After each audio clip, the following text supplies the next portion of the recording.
Welcome to Accotink Unitarian Universalist Church live stream worship service. I am Reverend Alexa, and my pronouns are she and hers. This year, I serve as your pastoral care minister, and I'm delighted that I am able to provide worship to you once a month. Accotink UU Church is a welcoming and inclusive community that seeks to create a more just and a compassionate world through our actions, to bring about justice and by honoring the web of nature of which we are a part. All are welcome here. No matter whom you love, no matter your identity or heritage, no matter your beliefs or background, no matter your means or abilities, you are welcome here in this religious community. All are welcome to share in a time for conversation and connection after worship. Simply stay in the Zoom room after worship and we will begin. If you are new to Accotink and would like to talk more about this church, please be sure to reach out to Reverend Alexa, who's our pastoral care minister, or to our minister, Reverend Pippin, or any member of our board. Contact information is posted on our website at www.accotinkuu.org. On our website, you can check the online order of service on the worship section of our webpage. While you're on the website, be sure to check our events page for upcoming virtual gatherings and other news.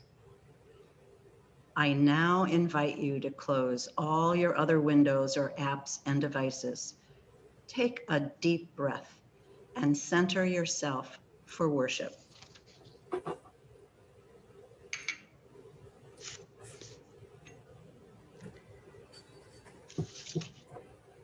It Begins Now in the Imagination by Reverend Gretchen Haley. It starts here, in this moment, in this breath. You feel the breath rising in your chest. This beat building between us, the healing, the hunger, the hope, the courage, the calling, the commitment, the drawing out of a new day. It begins now in the imagination, in this story we weave together, this song we sing, this prayer we bring into being from our hearts to our lips, from our hands to our life, our shared life. It starts here with praise and thanksgiving, forgiveness, and this humble centering confession that we could be wrong. This promise that we make to keep learning, to keep trying, to keep our sense of humor, to keep close this knowing that we are all in this together. Come, let us begin. Come, let us light this chalice together.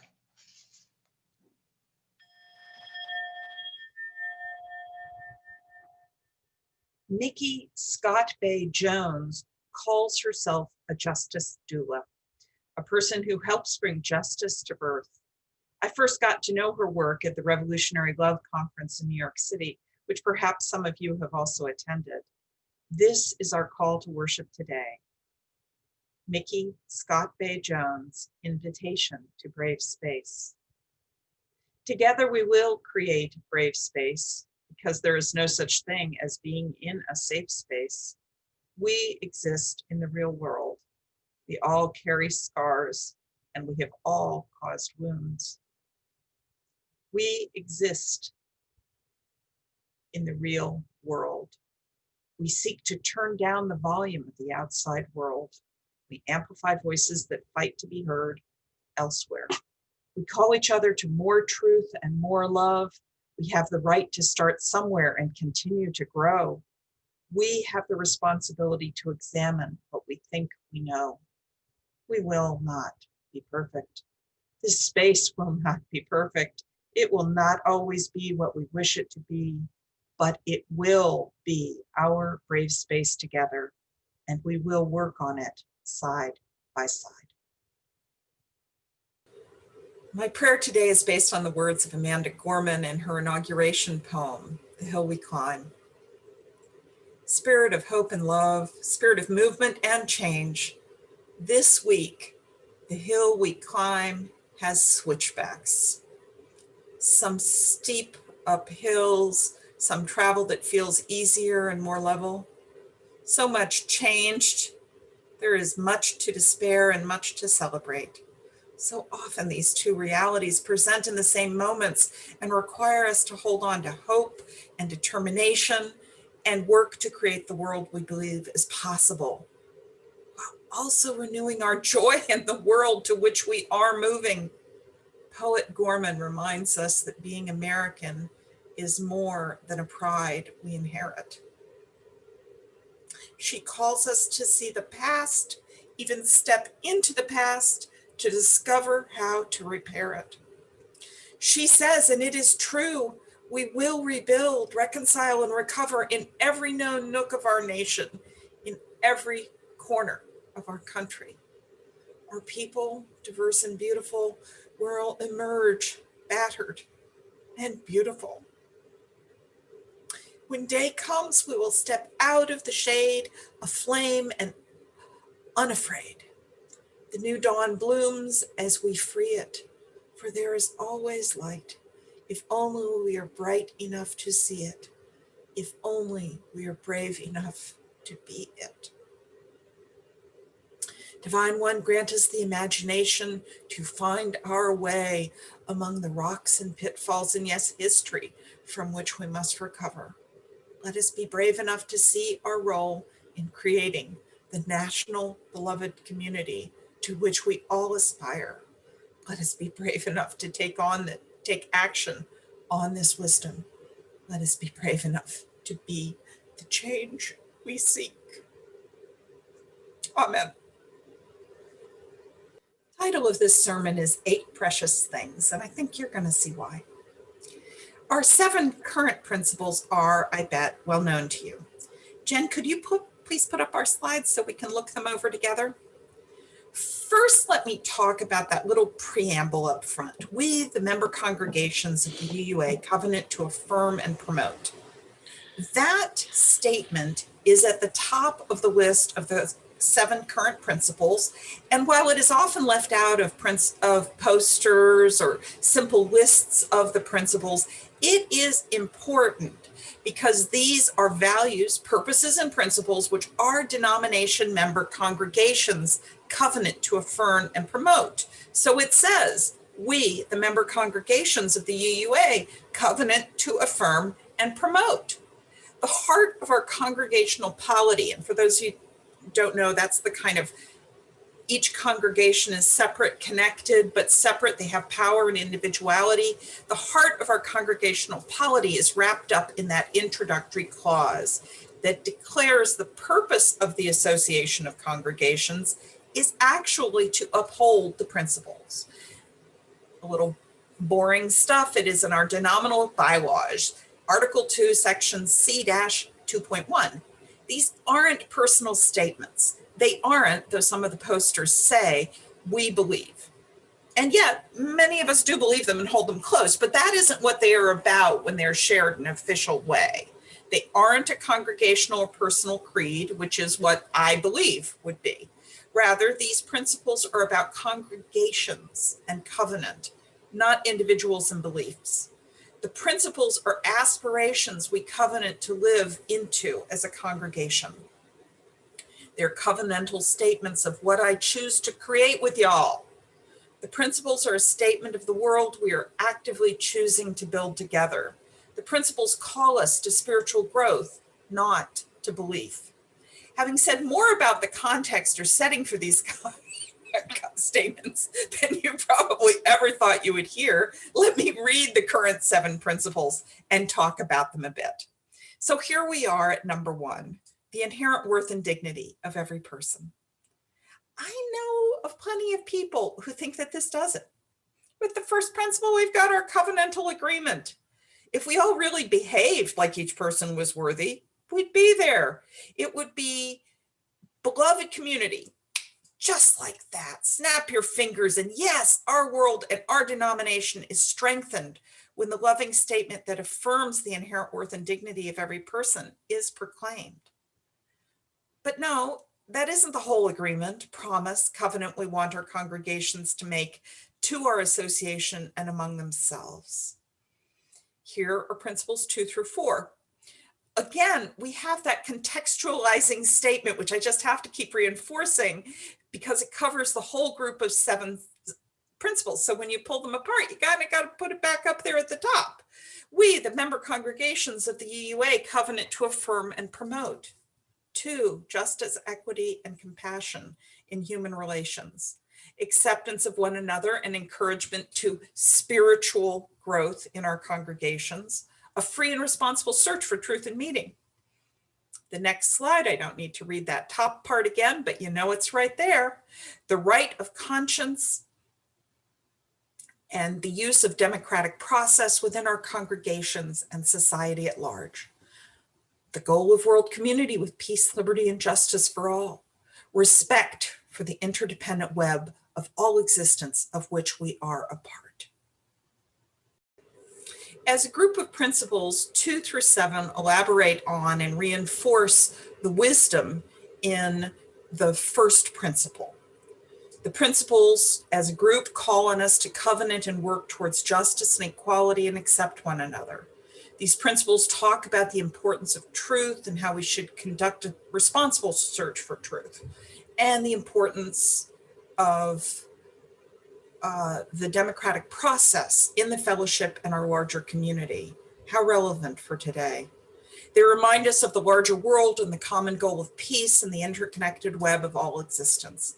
And all of that, doubling back to the third principle, happens in the context of spiritual growth. Let me say again, spiritual growth. Those are the existing 7 principles. They were crafted in a spirit of honest inquiry. And frankly, it's likely that they will change again because ours is an evolving faith. But for now, they are the 7. If and when they are changed with newer words and better understandings of our deep commitments to each other and the world, we will go with those changes. Unitarian Universalism has a long and spotty history with regard to being a broadly welcoming, multiracial denomination. We don't have time to go into the long and often very painful history here, but let me touch on a few points. And this, like the little girl said in the book, is, in the Time for All Ages, is part of the truth of the story that may not always be told. Through the 1960s, and in many cases after that, Black applicants for Unitarian Universalist or UU ministry were discouraged or even often refused admission to our seminaries and ministerial fellowship.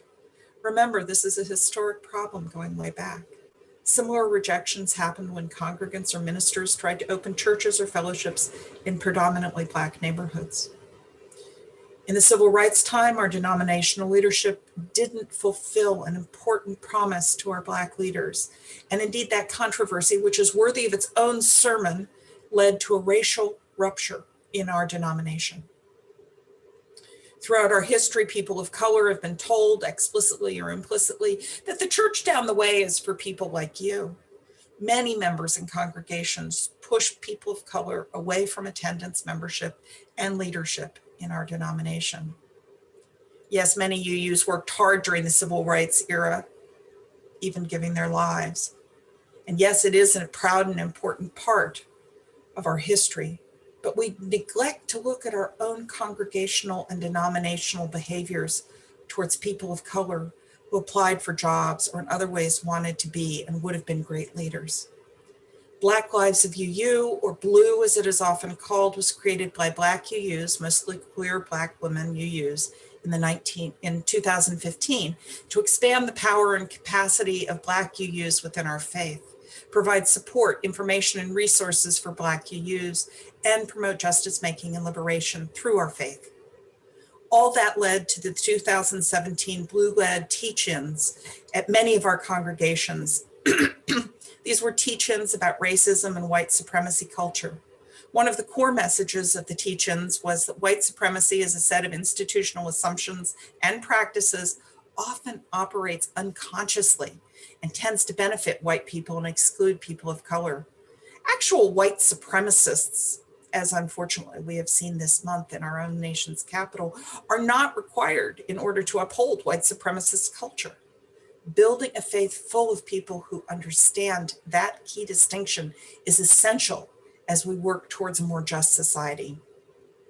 Another core message of the teach-ins was that we need to focus on the racism and white supremacy culture that sometimes often permeates our UU lives and work. To that end, Paula Cole-Jones, a UU poet, lay leader, consultant, and staffer at the UUA, said that after working with congregations for 15 years, she realized that a person can believe that they are being a good UU and follow the 7 principles without thinking about or dealing with racism and other oppressions at the systemic level.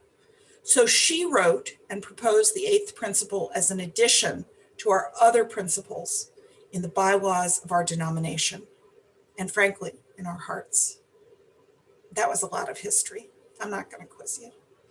It represents a lot of pain for both our Black and our brown members, and struggle and learning for many of us. I'll also name that many of us felt pain over the realization of how we implicitly or explicitly have treated people of color in less than loving ways. Personally, I've been changed by the events that led to the teach-ins and my study of the 8th principle. I think you can be too. Jen, could you please put up the next slide? We, the member congregations of the Unitarian Universalist Association, covenant to affirm and promote journeying towards spiritual wholeness by working to build a diverse, multicultural, beloved community in our actions that accountably dismantle racism and other oppressions in ourselves and our institutions. Let's pull this apart for a sec. First, that first clause is now going to look very familiar. Because this principle was being reviewed as a standalone entry into the covenant, Paula Cole-Jones repeated that contextual language. We, the member congregations of the Unitarian Universalist Association, covenant to affirm and promote. So let's take that out of the conversation. Since once it's added into the principles, it won't be needed. Now we are left with journeying towards spiritual wholeness by working to build a diverse, multicultural, beloved community by our actions that accountably dismantle racism, other oppressions in ourselves and our institutions. Personally, I'm up for journeying towards spiritual wholeness by working to build a diverse, multicultural, beloved community. I am ready for my actions and our actions to accountably dismantle racism and other oppressions in ourselves and our institutions. I am up for all of that. I recently heard Paula Cole-Jones preach on the 8th principle, and one of the many things she said that resonated with me deeply was, we must be actively engaged in spiritual practices to fulfill our principles, to respect the inherent worth and dignity for all people and communities. The 8th principle is a spiritual calling for us to pay attention and to develop the ongoing practices of dismantling racism and oppression. People who are most impacted have been saying for years what needs to change. People have been telling us, and it's important to hear them. Every time we change the structures that perpetuate injustice, we are saved. End of quote. All of us are saved when we change the structures that perpetuate injustice. All of us are saved when we restore humanity to the world. In short, this is the new proposed principle, is an answer to the question, how do we live our lives as UUs more fully? How do we live our UU values more fully? As principles 2 through 7 elaborate on the first principle, the 8th principle specifically and importantly focuses and adds energy to the first 7 principles. This new principle fills a gap between our aspirations stated in the first 7 principles and the reality of what we need to do. Our spiritual awakening occurs by filling that gap with love. What are congregations that have accepted the 8th principle saying about the change that came as a result of accepting it? Here are a few statements from ministers on that. I've edited them a bit for clarity.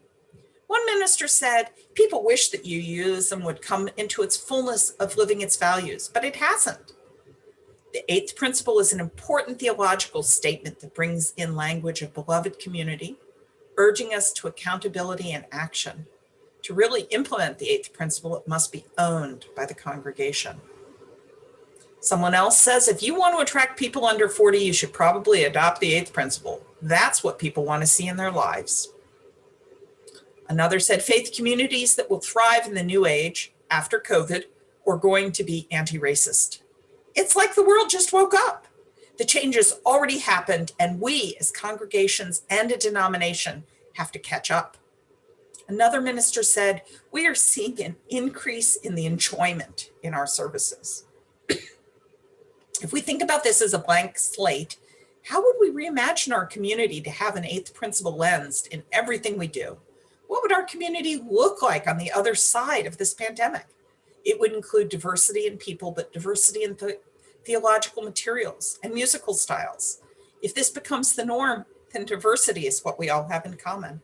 There is no roadmap for us to figure it out, and that's okay. Paula Cole-Jones also gave some quotes from people of color in those same congregations which have accepted this new principle. Again, I've edited it a bit for clarity.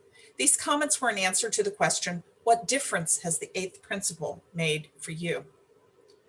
One person said the eighth principle makes a huge difference. Until you start living it, everything else you were saying about the other 7 doesn't ring true.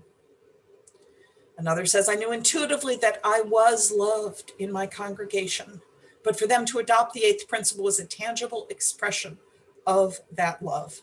Not only did they adopt the eighth principle, but they began immediately doing the work. It has given me a brand new congregation, and I feel a part of it, and it is my congregation. It has been magic for me. Another said, I am a UU because I really do believe in the principles, and the UU church is the best place for me to do that.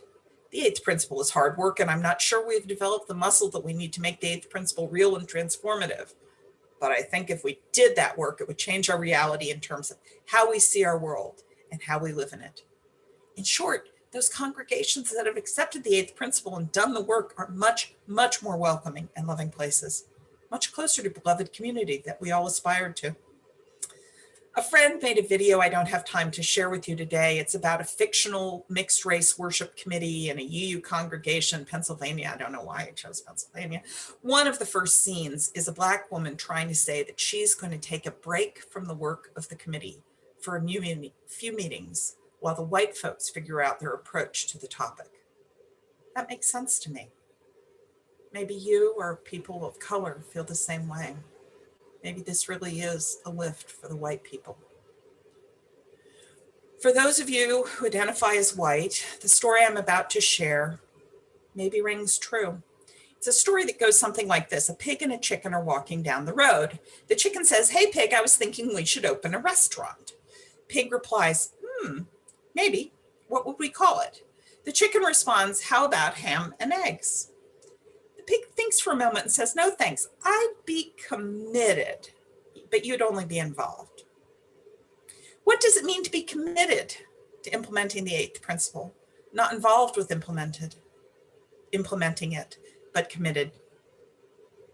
The critical part of implementing this principle for all of us is figuring out what it really asks of us. To me, the real ask embedded in a study of and vote for this principle, and of course its implementation, is the determination that it will be central to all the work we do. It means we are making a commitment for not just social justice, but membership, religious education, worship, all the committees to focus on anti-racism work. Everyone will be wondering and imagining how to behave anew. The eighth principle is not a social justice project, but potentially central to all we do. Okay, now we're going to talk about the language of the eighth principle. As I said previously, Paula Cole-Jones is a poet. I love her book, Encounters Poems about Race, Ethnicity, and Identity. I'd encourage you to get it, and I hope you enjoy it as much as I did. I have the wording here. I believe the wording here is intentional, and some of us may find it a bit awkward.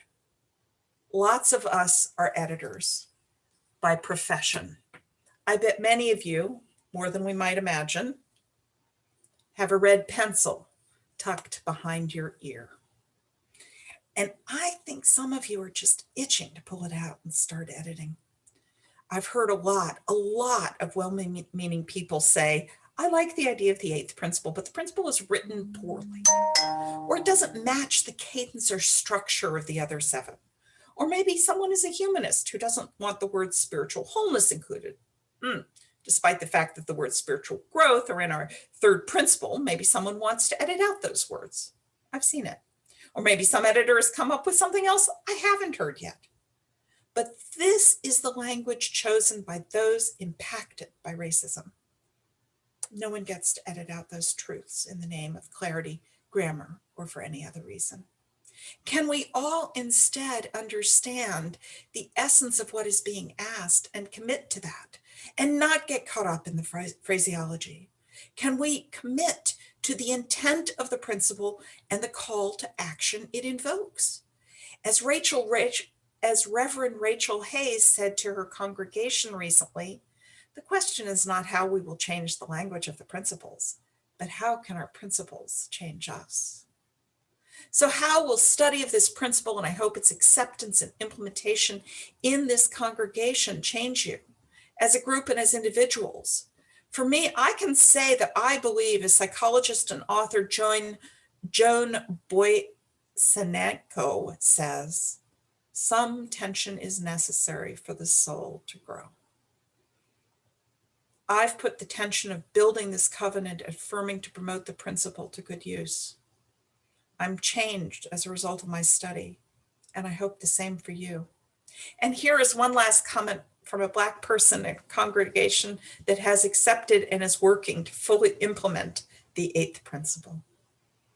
Hearing my daughter's voice centers it for me. We don't have another generation of children who are expendable. We come from a long lineage of heretics. What heresy are we called to now? What are we called to proclaim? Blessed be, Ashe, and Amen. Though we will extinguish our chalice flame, we carry within us what we kindled, the light of inspiration, warmth of compassion, the fire of commitment. May we bring these gifts into our lives and share them radiantly out in the world.